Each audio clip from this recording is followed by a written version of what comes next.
فرض کنید اروپا در حال سقوطه و تنها امیدش کیلومترها اون طرف داره. بریم سراغ این داستان. تو قرن 15 اروپا با یه تهدید بزرگ روبرو بود. یه تهدید حیاتی.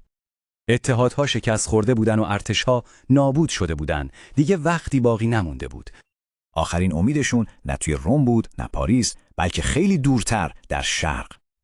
خب بیایید ببینیم این اتحاد غیرمنتظره چطوری شکل گرفت و دنیا رو تغییر داد.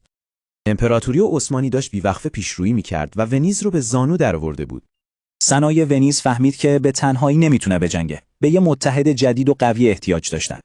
پس نگاهشون رو به شرق دوختن، به حاکم آققیونلوها، یعنی اوزون حسن. اونها یه قدرت بزرگ بودن با موقعیتی عالی برای ضربه زدن به عثمانی از پشت سر. این مأموریت که به زنو و باربارو سپرده شده بود، واقعاً یه سفر مرگبار بود. یه سفر وحشتناک که دیپلمات‌های ونیزی رو تا مرز نابودی کشوند.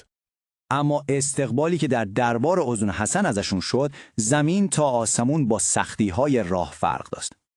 چرا باید همه چیز رو روی این یک نفر، این یک پادشاه ریسک می‌کردن؟ اوزون حسن همه فاکتورها رو داشت. قدرت نظامی، ثبات سیاسی و البته یک دشمن مشترک.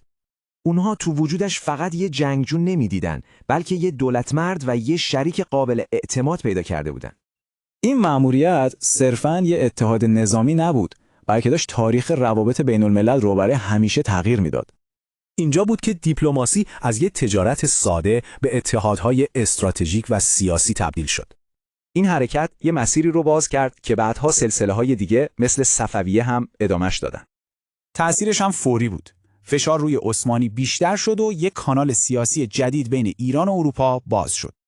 اوزون حسن فقط به ونیز کمک نکرد. اون داشت نقشه سیاسی جهان رو دوباره ترسیم می‌کرد. و این میشه گفت شروع واقعی دیپلماسی مدرن بین شرق و غرب بود. این داستان بهمون نشون میده که چطور تهدیدهای مشترک میتونن غیر منتظره ترین و تاریخ سازترین شراکت‌ها رو بسازن. من حسین علی محمدی هستم و خوشحال میشیم نظرات، دیدگاه‌ها و پیشنهادهای خودتون رو با ما در میان بگذارید. کمک کنید صدای باریش سسی رو به گوش دوستانتون برسانید. باریش سسی سیزین سسی نیست.